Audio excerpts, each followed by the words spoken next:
The game, Ether World, was created 10 years ago as a dating simulator aimed at a female audience. However, for some reason, there were significantly more male players than expected. The game allowed players to interact with a variety of characters, ranging from simple but effective ones to complex but inefficient ones. Among these characters, there was one particularly terrible character, notorious for being incredibly difficult and having poor attributes. Yet, one dedicated player, Beak Yusal, used this character for 10 years. We see a scene with a man pointing his finger, saying, "Shall we begin?" That man is our protagonist, Beak Yusal. It's the end of the day, twilight turning into night, and Beak notices something on his computer screen. He's browsing the game's forum and sees new posts. There's been an update or something, but all the posts are complaints. The first one mentions a random dragon that appeared and deleted their game. Another user asks about this black demon dragon and says their character died and they can't re-enter the game. Someone else complains that their character was deleted too. Beak thinks, a final boss in a dating sim. I thought the game ended once you got with one of the characters. He reads a post from a top player claiming this boss is unbeatable, stating that the black demon dragon has 99% magic resistance, absorbs magic, and has a powerful aura. The player wonders, how am I supposed to kill this? This must be a bug. Beak, pondering over his coffee mug, muses, a monster that cancels magic in a magical world. Is this really a bug? People are saying their characters are being deleted. He thinks, this must be the guy. We see the black demon dragon, the 13th moon of the Black Knight. Beak explores further and finds out about the story. Etha has a cult called the Demonic Humans of Darkness, whose mission is to help an otherworldly entity take over their world. When they succeed, the black demon dragon appears. Beak realizes 90% of the continent has been taken over. I was only interested in PvP, not the story, but it seems messed up. I can't avoid the fight, so I should give it a shot. He prepares to enter the game. The game asks if he will fight the black demon dragon. He responds, yes. He thinks, I'll show you the skills I've gained in 10 years of playing. He focuses, and we see his character facing the dragon. He thinks, it's time to explain my character. His character is the only one in the game that can't use magic. Unlike everyone else, even experienced players avoid using him. Basically, he's the worst character. No, that's an exaggeration. He can use a little magic, just one spell. We see the dragon preparing to attack with black fire aimed at our protagonist. Beak appears startled, but then smiles, teleporting and running along the dragon's neck. He reveals that his only magic is teleportation, allowing him to dodge attacks by getting behind the dragon. The game explains Beak's teleportation ability. He can randomly travel 3 to 10 meters quickly. The direction is random, so if he doesn't control the distance properly, he could die from the impact. The cooldown time is short, mana consumption is high, and there's a 2-second penalty where he can't move after using it, making it impractical for most. But Beak has mastered this skill, controlling the direction and distance while neutralizing the mana penalty. Beak doesn't use any mana skills. He believes teleportation is just a movement skill. Obsessed with this character since the first time he played, he spent the last 10 years using only this non-magical character. We see him cutting the dragon's face and then its neck, ultimately defeating it. The system announces, you have defeated the final boss, the 13th moon of the darkest night. At home, Beak thinks, did I really kill it? He reflects, sure, I'm covered in relics, artifacts, and legendary items, but wow, that was intense. He's still a character that uses no magic. Wow, okay, that's impressive. He starts typing to inform the community that he defeated the dragon, but then a red system message appears in real life. Multiple identical messages say, due to the wrong ending, 90% of the world of Egon has been destroyed. Beak thinks, what? The message continues. However, you were closest to achieving the true ending. Nervous, he reads on. The system urges, please reach the true ending. A light envelops his face, and it seems he's pulled into the computer, leaving only his notebook behind. He suddenly wakes up, gasping for air, lying on a wooden floor in strange clothes. He touches his head and wonders, what is happening, and where am I? He starts trembling. He looks towards the corner of the room and sees a mirror. He glances at it and says, is that Beak Yusal? Oops, my mistake. Guys, it turns out the protagonist isn't Beak Yusal, it's the character. But the guy in the mirror is trolling me because they look alike. The real Beak looked older. Man. Suddenly, a system window appears in front of him. It says, Episode 1, Escape the Pursuit. He thinks, this is the prologue mission of Sun Beak. No way, no way. He reaches into his pocket and feels something. He pulls out a white letter with a golden frame that also has a golden symbol, a star. He says, this is the admission certificate to Stella Academy. He thinks, well, it's hard to believe, but I'm definitely in the Ether world, and I've become Beak Yusal. But then he starts reflecting more calmly. He thinks, okay, I need to think rationally from now on. That voice told me to reach the true ending, but as far as I know, this game doesn't have a true ending. It has multiple endings, but is that really it? Has no one reached the true ending in 10 years? He thinks. Damn, it's not the time to think about that. If my memory serves, right after Beak Yusol wakes up, people start chasing him. We see a group of hooded figures behind him. One of them says, "Where did that mother's son run off to?" Meanwhile, the protagonist is already hiding. He thinks, damn, they're really here. One of the figures notices something. She points and says, "Look, there's a cabin over there. Let's check it out." Beak thinks, what now? There's only so much I can do. I don't know how long I can avoid them, but I can't fight them now. He asks, what should I do? Suddenly, a system screen appears in front of him. The system just notified him that he can use his teleportation ability. I'm calling it teleportation, but the literal translation of blink is blink. But we know blink means teleportation, so I'll stick with teleportation. But it's a specific kind of teleportation, not the kind where you just disappear instantly. He thinks, what? I can use blink. The game explains a bit about blink, which is basically a very fast dash similar to teleportation. Beak's body suffers from magical leakage syndrome, making him unable to accumulate mana. He had only one hope in life, a technique he practiced throughout his life, and now it's back. He keeps looking at the system screen that says he can use the blink ability. We learn more about blink. It's class 0.9, has 1 charge, and the cooldown time to use the ability again is 3 seconds. He thinks, you're telling me I can use blink now? But that was in the game, where I controlled my character with a mouse and keyboard. Meanwhile, the figures outside are already running towards the cabin, and he realizes he doesn't have time. He realizes and says, damn, they're already here. Okay, I don't have time for this. The only thing I can do is try now. Suddenly, the hooded figures are startled because our protagonist dashes past them. Then one says, I found that bastard. Get him. Don't let him escape. Beak thinks, this is the first part of the tutorial. I escaped the pursuers using blink, and he runs through the forest quickly, but the snow doesn't help much. He thinks his pursuers have magical boots and are faster than him, so his only way out is using blink. He's nervous, but thinks, calm down. You've used this ability many times before. Just use your muscle memory. One of the pursuers yells, son of a gun, you're not going to stop, are you? He thinks, damn, they're already here. He realizes the biggest downside of blink. If the user can't control the distance, they might crash into an object and die instant. At that moment, one of the pursuers draws a sword and says, I'll send you to hell now, boy. But Beak thinks using blink is different. He can use it to dodge the pursuer's attack. He's a bit scared at first, but then says, yes, good, I did it. The pursuers exclaim, was that a blink? Is he a sorcerer? The leader says, don't hesitate. After using blink, you're immobilized for 2 seconds, so this is good for us. He looks at our protagonist and realizes he's still running. He asks, why is this guy still running? Beak runs hard, thinking he needs to be more careful. As he continues through the snowy forest, he says he needs to use the uneven terrain to his advantage. He believes that in the game, at this point, if players hadn't learned to use blink, they definitely couldn't pass to the next chapter. In fact, 99% of players who played as Beak didn't even pass the tutorial, and the 1% who did couldn't overcome the 2 barriers, controlling the blink distance and using it continuously. But our protagonist is very irritated and uses blink again. He purposely goes through rough terrain with lots of drops so he can teleport, but the others will struggle to pass through. The leader is shocked by the tactic and starts ordering the other pursuers. He says, magic users, come to the front. Attack that bastard from a distance. 3 wizards prepare, and the protagonist looks back, thinking,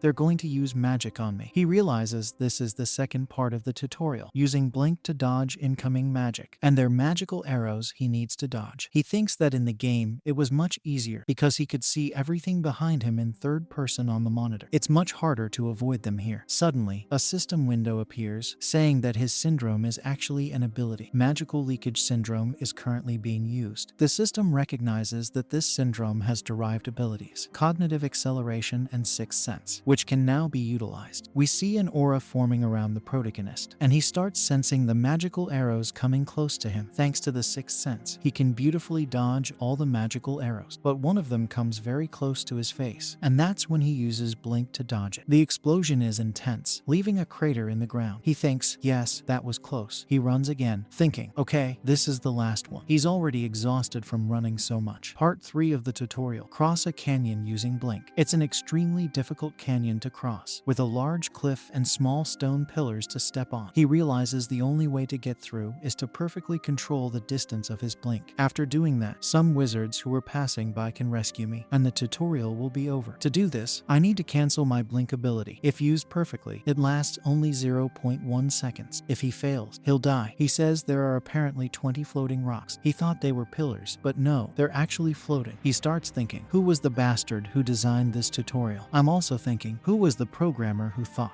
I'll make a little tutorial here. It'll be easy. It'll be easy. He seems very sincere. It can be done. The problem is, we hear one of the pursuers yell, he's here. Oh, my pursuers are closer than I expected. The distance between me and them is approximately 100 meters. Considering my blink has a 3-second cooldown, that's not enough time to cross. It seems the best method to survive now is to kill them all. Now we see the entire landscape. Sorry for my poor English, but this is the good part of this video. It's hard to believe I'll ever be able to fight these guys. Even more so, I've never fought them before. But while in the game, the system wouldn't let you fight your pursuers, here it will be different. Because this is my new reality. No rule says I must blindly follow the game system. Meanwhile, he grabs a knife. Oh, and the feeling of killing doesn't bother me much either. The reason isn't that they're enemies of my parents in the game's story. He hears footsteps and thinks, okay, they're here. He's already armed with his knife. Okay, I think I can win this. They're getting close to the hiding spot, but our protagonist stands up. He reveals himself to the enemies. In front of him, one of them says, here he is. The others, armed with spears, rush towards him. Get this guy now. The spearmen face off against our protagonist, who brandishes his small knife. One of the spear-wielding men says, oh, you think you can fight us alone, you idiot. You're already dead. He starts calculating the distance. My target is 8.7 meters from me. Blink. The man facing him seems to take the attack, and the others are shocked by what happened. We see our protagonist has managed to stab a knife into his chest. The man coughs up blood that splashes on the protagonist's face. I feel the blood dripping down my hands, and I don't feel any guilt for killing him. Actually, he finishes the man by slashing his throat with the knife. After all, I'm killing to survive. After killing the man, he pushes the body. He throws the man's body at the other pursuers to distract them and runs again. One of them yells, don't let him escape no matter what. He thinks, okay, I dealt with one of them, but the next attack won't be easy. What do I do from here? He thinks. Why is it so quiet behind me? Did they give up chasing me? But when he stops on a rock, he sees that man right in front of him. No, they didn't stop. He thinks, damn, they're using magic again. But as he thinks of dodging, he slips on a snow-covered rock. At that exact moment, the man starts casting his magic. We see this glowing magic circle. A fireball heads towards the protagonist. He's desperate to dodge. He sees numerous other fireballs coming his way. Damn, why are there so many here? He sees his salvation, a chicken trapped inside a rock. That's when he uses blink. Just as the explosion happens, he teleports. When the smoke clears, showing the crater left in the ground, one of the guys approaches and says, that'll teach him not to get so cocky. But when the guy realizes there's nothing in the crater, he says, yeah, he starts to panic. He's not here. Meanwhile, our protagonist is already heading towards him with blink and the knife in hand. When the guy realizes it's too late, as our protagonist brings the knife down, he thinks this is one of the peculiarities of blink. It maintains the same force of momentum you had before. With that blink force, he can take down the guy in one blow with his knife. The man screams before dying. The others are left just watching, terrified. As our protagonist finishes off that guy, what seems to be the leader of the pursuers stands in complete shock. Our protagonist looks tired, and the body of the other guy falls into the snow. The protagonist is panting heavily, clearly exhausted. Okay, now there are only two of them left. I need to finish this before the other two arrive. He's holding the bloodied knife, and the guy in front of him says, ah, what a strange guy. Your reflexes are too sharp for a mage. Who are you, kid? He thinks. Yes, my reaction speed is much faster than many professional players. But that's only when we're talking about games. I can't avoid attacks forever, especially at such close range. I need to end this quickly. He runs towards the guy. The guy grabs his sword and says, ha, I've figured out your fighting style. All you use is the knife and blink. If I protect my head and neck, your knife won't even scratch me. They confront each other. The pursuer uses a skill called Ice Wave, but the protagonist uses his only skill, blink. When the guy swings his sword, it's a freezing attack aimed at our protagonist. The guy thinks, ha, idiot, now I've got you. I can't wait to see your face in agony. But it's too late. The protagonist actually blinked to his ally, not him. Our protagonist is already slashing the pursuer's throat. He watches his ally's body fall. He thinks, damn, this guy was running like he'd never fought before, but now. And he says, yeah, earlier. Thanks for teaching me to get better at this. Oh, you bastard. Just because we went easy on you, I'll kill you now. The guy is raising his sword, but our protagonist intercepts. He grabs the spear from the guy he just killed and throws it at the pursuer. The pursuer, paying attention, thinks if the protagonist uses blink, he might counterattack. He believes the protagonist is trying to distract him with the spear, but he says he won't let that happen. He deflects the spear with his sword. Now he thinks, okay, I'll just attack when he gets close to me. But when he realizes it, the protagonist isn't there anymore. The protagonist stabs the guy in the chest. The guy thinks he was planning to attack me from the front all along. A system message appears. appears. Episode 1. Escape from pursuers is complete. Another system screen appears, saying he has gained XP experience. It also says he deserves an additional reward for developing the story based on the Constellation project. Meanwhile, he's all messed up, not even reading it, sitting there covered in blood and still very tired. Understandable, right? The guy just killed a bunch of people and starts trembling when he goes to pick up the knife again. When he looks to the side, he realizes what he's done, noticing the sea of blood he created. He thinks, yeah, this isn't a dream.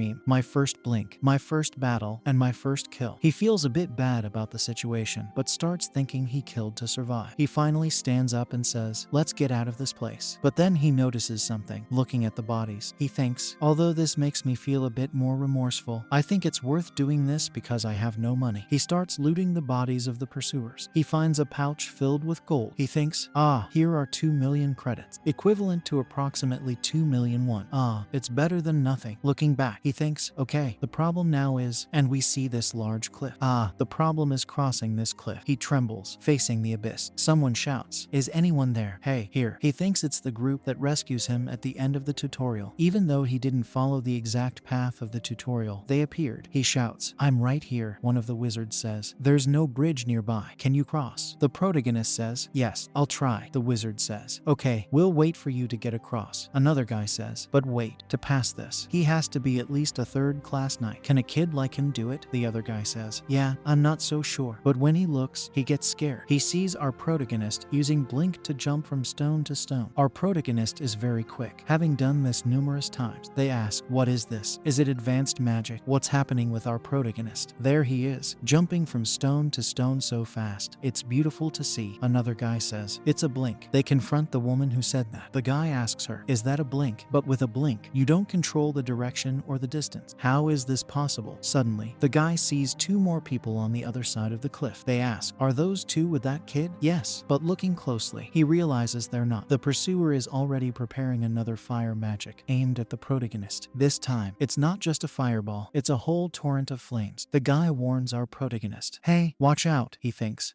Crap. But at the last moment, he uses blink to jump to another stone and avoid it. When he looks back, as the smoke dissipates, he sees 2 more pursuers behind him. He thinks they're the same mercenaries. Okay, this is dangerous. Blink has a 3-second cooldown. It's almost impossible to dodge everything. I need to find the next stone to support me. He's surprised because he sees the wizard already preparing another ability to cast at him. It's a spike magic, and one of them almost hits the protagonist. It gets so close that it cuts a lock of his hair. The stone cracks, and he starts to fall off the cliff, trying to hold on. He thinks, damn, the stones are too far from me. I just need to step on one of them. With a lot of effort, he manages to blink close to a stone and stretches his hand to grab it. He catches it at the last moment. He thinks, okay, I survived. But he's hanging from the rock, a big rock right at the top of a tall cliff. Another fire spell comes his way, and he thinks, maybe I didn't survive after all. From here, he can't dodge. He thinks, damn, I'm going to die here. But it looks like a shield cancels out the spell. It wasn't really a shield, though. It was another spell, a water spell. He thinks, what was that magic just now? It wasn't water. It was ice covered in electricity, says the protagonist. Does someone with dual attributes appear in the tutorial? He thinks the accuracy of that. The trajectory. Sorry, it was very precise. Who the hell did that? When he looks at the shooters trying to help him, it was that same woman from before. The mercenaries think it's impossible and run away when they see the girl. He thinks, okay, it looks like they've escaped for now. He continues hanging there. After a while, he reaches the mages and sees the girl who helped him walking away. He goes up to her to thank her. He says, thank you for helping me just now. She just walks away and says, I didn't do it to receive any gratitude, so it's fine. He says, oh, okay. He thinks, wow, she has the most beautiful voice I've ever heard, but she seems a bit hard to approach. He thinks about those mercenaries chasing him again, though known only as bandits who raid nearby villages. Their activities are managed by the Dark Demon cult, but he thinks it's over for now. The moment he crossed this cliff, he entered the wizard's territory. The dark and demonic forces can't pursue him here, not to mention, they don't even know who I am. Suddenly, a system screen appears in front of him. It talks about episode 2, enroll at Stella Academy. And look, guys, it's a mistake. It's not an episode written, it's an episode. He thinks, am I already on the 2nd episode? It doesn't seem like it will be too hard to enroll since I have the letter. But when he realizes it's a school where he's studying, he thinks, I'll have to go back to studying even in this new place. We see the carriage with our protagonist and the wizards passing through this snowy valley. It seems our protagonist fell asleep, but apparently he's dreaming. In this dream, he's talking to his mother. He's still a child, he says. says, "Mom, I'll be a wizard when I grow up." She says, "I believe in you, Yusu." He thinks the second-hand magic book his parents worked so hard to buy for him really saved him. He studied a lot to make his parents happy. But when he went to the doctor, she asked if he really said he had monoleakage syndrome. Beak was shocked by this. In his dream, our protagonist realizes these are the memories of the character, Beak Yusol. Beak starts crying a lot, knowing he can't use magic. Suddenly, our protagonist wakes up, his head hurting a bit. When he looks out the carriage window, it's already morning. A mage says, "Ah, you're awake now. I saw you waking up just now. We'll reach Lesotho soon." But before that, they stop for a short break. Our protagonist stretches, feeling lazy. He notices that same girl looking at him. When he looks back, she turns away. He thinks, yes, she must be very cold, right? He thinks, all right, but things are going well, considering how worried I was. He's happy that this timeline isn't too far from modern times. We learn that there is magic in the world of Edu, but in safe cities, trains, flying ships, and even some teleportation are available to the public to make long journeys more convenient. By the way, he thinks they're going to Lesotho now to get a flying ship. Lesotho is on the way to Arcanium. The real episode starts in Arcanium, the city of magic. There are renowned magic towers, orders of magical knights, and the 5 prestigious Arcanium academies. The academy with the most powerful wizards and exceptional students is Stella Academy. He thinks that's why the academy is full of geniuses and nobles from around the world. The protagonist still doesn't know how Beak Yusol got into that academy. He thinks they didn't check his abilities. He shows them his monoleakage syndrome. It's like an ability and is at level 1. His strength increases by 3%, his agility by 5%, and his sensitivity by 10%. Currently, the secondary abilities of the syndrome are Sixth Sense. It consumes mental power to activate this ability. It detects any kind of mana within a 12-meter radius. It also activates detection acceleration, but this ability also activates automatically when danger is detected. He thinks, Sixth Sense and detection acceleration. I'd be dead without these two. Peace. The mana in his body, which is the mana leakage syndrome, is a type of inherent and innate curse, meaning you're born with it. However, this makes him detect mana around him with a sixth sense. It also makes him feel attacks coming his way, even the ones he can't see. The detection speed makes him feel like he's in slow motion. In quotes, he can detect even attacks faster than normal human detection. He thinks this ability is crucial for Beak Yusol since he doesn't use mana. However, Sixth Sense can't stay active for too long. It uses a lot of mental power. Overuse can have severe consequences. Now, he checks his stats, and we see Beak Yusol's statistics. Strength, 1 star, 59%. Agility, 1 star, 81%. Endurance, 0 stars, 97%. Sensitivity, 1 star, 97%. Stamina, 1 star, 51%. Mental power, 1 star, 43%. These percentages, folks, indicate how close he is to reaching the next star. He has no mana, and the remaining XP needed to level up is 10. Blink abilities are at level 0, and his syndrome, Traces, is at level 1. He thinks, actually, this isn't bad at all. Beak originally had very low sensitivity. It seems he's gained some stats from the character he played in the game. In the world of Eder, there isn't just one level, but a level for each status. Abilities are composed of levels, and stats are composed of stars. The maximum for a stat is 9 stars, but that's essentially impossible to achieve. I played this game for 10 years, and the best I got was 8 stars in endurance and sensitivity. Now, I need to focus on sensitivity to increase my sixth sense and reaction speed. I can also increase my endurance and flexibility. The biggest problem now is his syndrome. If he doesn't train it, he won't survive for long. He needs to acquire the secrets of physical nature as quickly as possible. He says the way to improve his syndrome to something better is at Stella Academy. He thinks, I have no choice but to go there if I want to stop the end of the world and treat my syndrome. He thinks, I really don't want to go. I wish something would help me here. Suddenly, another system screen appears, and he says,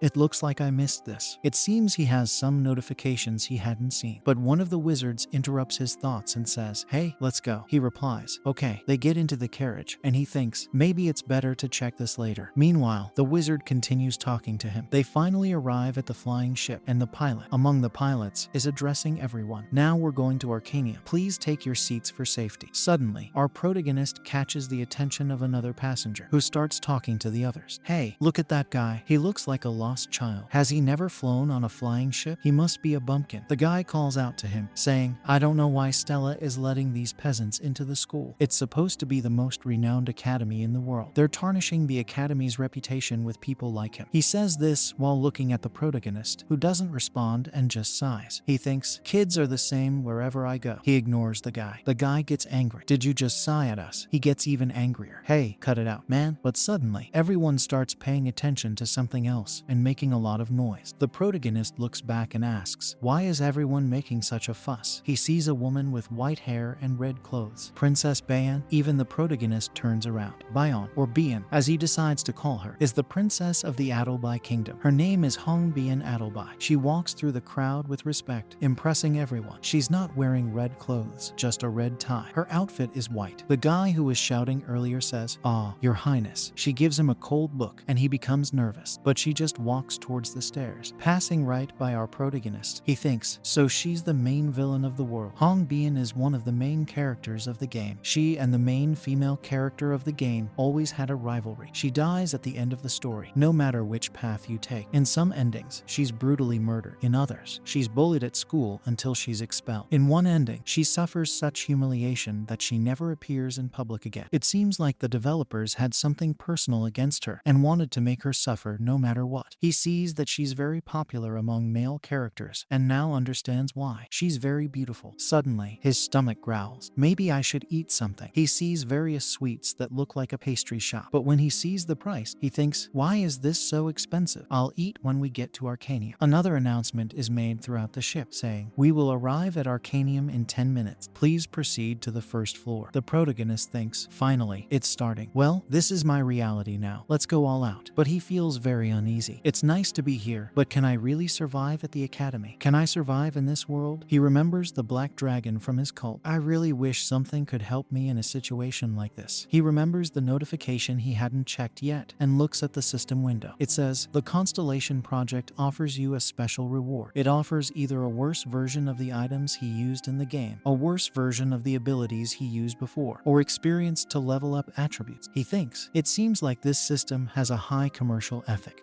Which one should I choose? He thinks, can I obtain the most powerful abilities from my past life? The system responds that, based on the survey results, the level of the items he used before is too high, so they will be severely downgraded. He thinks about his hyperspace blink, but the system says, the mentioned ability is too advanced for your level and cannot be acquired. However, you can use the reward to slightly increase the level of your current blink. He thinks, do you really have to make everything worse? Due to the lack of your narrative power, we cannot fully materialize the rewards. The force that drives the story forward is called narrative power. If you continue to explore unknown parts of the story like you did yesterday, you will accumulate narrative power. Okay, so basically, you can't give me advanced items or abilities because I'm a beginner, right? He starts to ponder. He asks the system, what about the bulbul glasses? The system remains silent. Finally, it says, according to the system's examination, we conclude that we can provide them to you. He says, okay, I'll take them then. He receives a pair of glasses in his hands and thinks, I never thought I'd need to use these here. It's explained that the bulbul glasses contain all the information he collected while playing. In the world of Ether, it's impossible to read information about hunted monsters to gain knowledge, so players developed various items to store information differently. He thinks, I did that too. When he puts on the glasses, the system notifies him, glasses, bulbul, item description. Can you remember what you had for dinner yesterday? If not, don't worry anymore. With these glasses, you'll remember every little piece of knowledge you possess. They also have some additional features. One is the bulbul folder, and the other is the seal. To activate these features, you need to use mental power. He says, open the folder. The system responds, opening bulbul folder. And guys, it's bulbul with an L, okay? Not bum bum, just to clarify. Inside this folder are various subfolders. There's one for alchemical materials, another for hunting areas, another for dungeons, another for monsters, and another for characters. Looking at all this, he says, yes, it's good enough. Since this is now my real life, I don't know how much I can unlock the system to learn this. Okay, but with these glasses, I've already recovered half of one of the abilities I had. Suddenly, someone is talking about that wizard who came with him. Someone says, hey, is that Isel? Calm down. Are you talking about the eldest daughter of that traitor Malfi? They start whispering. How dare she show her face here? One of them says, SHH, shut up, she'll hear you. The protagonist thinks, Isel or Isel? Isel, Isel. I'll stick with Isel, okay? Guys, I won't say Isel, it'll be Isel. He thinks, now that I think about it, one of the functions of the bulbul glasses allows me to record some information about the character, including their role in the story. He opens Isel Moof's file. She is a false heroine. She uses thunder and ice magic. When she eats pizza, she drinks pickle juice. She's from the Moof family, whose downfall was caused by her father's death, and she also dies during the story. He thinks, so she is the false heroine. To explain Isel as the false heroine, heroine. He needs to explain another point in the story. Although the world of the game he comes from is called Eater World, the fact is that the game itself is based on a tale, a romance novel to be exact, called Don't Love the Princess. This novel is about the heroine Isol, who lost her entire family. She managed to grow throughout the story, facing the villainy of Hong Bian and eventually marrying the male protagonist. In the end, that feeling of vengeance completely disappeared, and all the male protagonists wanted to protect her. But the story had a sad ending because people didn't like it. The feedback was very negative. The problem is that even though the game is based on this novel, the story is completely different. In the game, an original character named Flame takes on the role of the heroine. Flame also has a backstory. She was a woman living a normal life in the modern world, who loved reading Don't Love the Princess, and was transported to the world of Etha. He thinks, so basically, she became the false heroine of the game, while Flame became the true heroine. After many players tried hard, they said there was no way for her to survive any of the story routes, resulting in her removal from the position of true heroine. Well, that's not my problem, but is it just my imagination? I feel like I've seen her somewhere.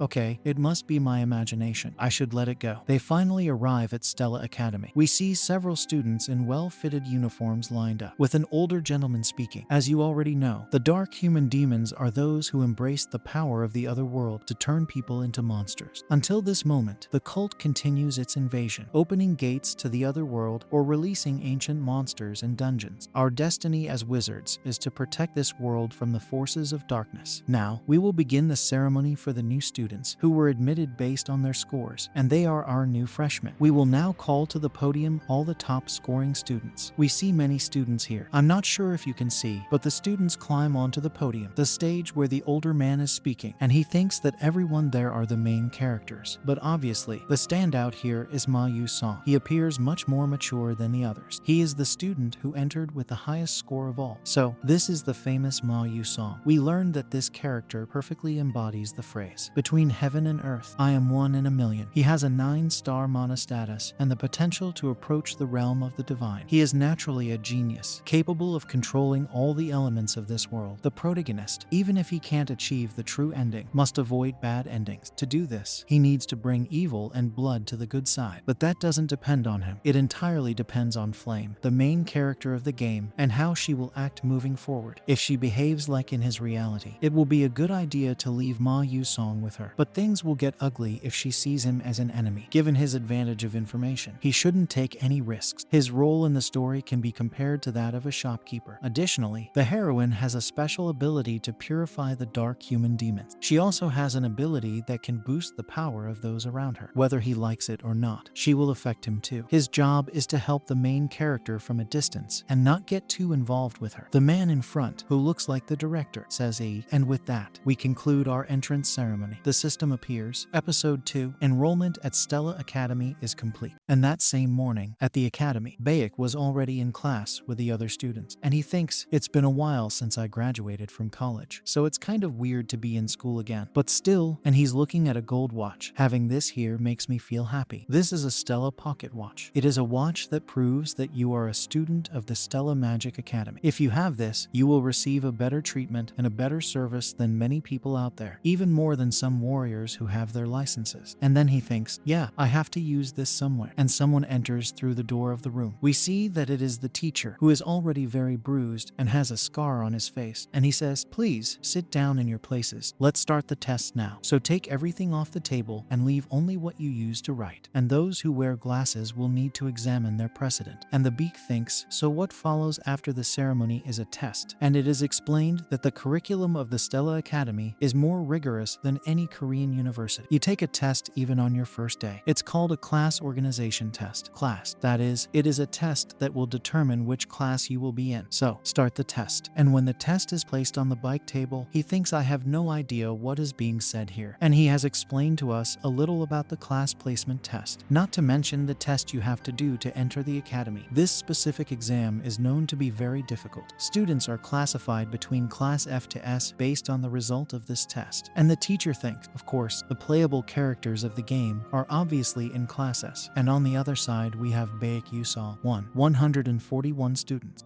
Can I just leave this page blank here? What are the chances of me being expelled? It is already being explained here that for sure he will already fall into class F. But one thing draws Baek's attention. He was for a student who is is further ahead, which is Ma Yusong, which is the most talented one we had seen before. And Baek thinks he's already finished. He's already finished the test. And now I understand why Proto is not being able to read anything. Look at this writing. Man, bye. And Baek thinks, it's not fair that living is so boring for this guy. And the nature of this character in the game is to be tedious. He is very bored. In the case of Ma Yusong, it is explained that he was born in the strongest family in the world. He has the most brilliant brain and the greatest talent in the world. Everything is easy for him. And Baek thinks for himself. Depending on the choices of the main female character, Ma Yusong can go both for the good side and for the bad side. The demonic humans of the shadows, who work to bring the world to ruin, certainly have an interest in Ma Yusong. Yeah, actually, his biggest problem is his family, to begin with. Anyway, looking at a genius made me compare myself to him even more. And our prototype's leaf is white. Then I think, wait, can I use Bulbul's glasses on this? While I was playing, I acquired several additional skills there in the library. Well, I have nothing to lose, so let's check. And he's already taking his glasses off his inner pocket. But then the teacher appears right next to him at the time, and he said, "What are these glasses? I didn't say that if a student wore glasses, I would have to check first." And Baek thinks, "It's true," he said, and he takes the glasses and says, "I'll examine them." And he starts to analyze if there's mana in the glasses. And Baek gets very nervous, and he thinks, if he knew there was magic there, maybe I would be expelled. Suddenly, a message from the system. The system appears to him. Then a missing part of the boo-boo glasses is felt. Would you like to call her? In case you want to call a window for him to see. Then Bike says no. No, please, no. No, no, no. System. While the teacher is just there looking, analyzing, and then he finally returns the glasses to Bike, and he says, "I couldn't feel any hand there. Be sure to talk to me before next time." Yes, of course. And Bike thinks, if the item had not been harmed by the system, maybe they were in trouble now, right? Bye-bye. Now let's go. And he already puts on his glasses, and the paper starts to show the answers. And he thinks, wow, I can really see something with him. That was a stroke of luck. What if I get first place with this? I'm definitely going to escape from class F. But suddenly, the teacher in front of him says, "The exam is over. Give me the papers." And the guy is like, what? Then all the papers fly in the direction of the teacher. And the guy thinks, I only managed to finish 3 questions. Then the teacher starts reading the tests, and he is shocked. He thinks, damn it. I thought I was going to escape from class F. Yeah, but I think this is still too much for Bucky and Saul. But something draws his attention when he takes off his glasses, and it's the teacher who's yelling at him. And he says, "Give me your glasses now. Quick, quick." And Bucky says, "Sorry." Then he takes the glasses again and says, "No, no way." And he calls a student out of nowhere and says, "Hey, you, take this to Dr. Grayon." The boy who thinks, what was that all of a sudden? I didn't even write so clearly like that for me to be caught for being glued to the test. Did I get caught? While this is in the doctor's room, the teacher is asking, "What's up, doctor?" And he says, and he's analyzing the glasses. This is a magic engineer and Professor Dr. Grayon. And he says, yeah, the fact that he has answered these questions that way is really very suspicious. And the professor says, so he really glued it. And the doctor says, no, he didn't do that. I can't feel any magic tool or any energy from these glasses or any of his things. He definitely solved it with his own skills. He already puts his hand on the shoulder of the bike, all happy.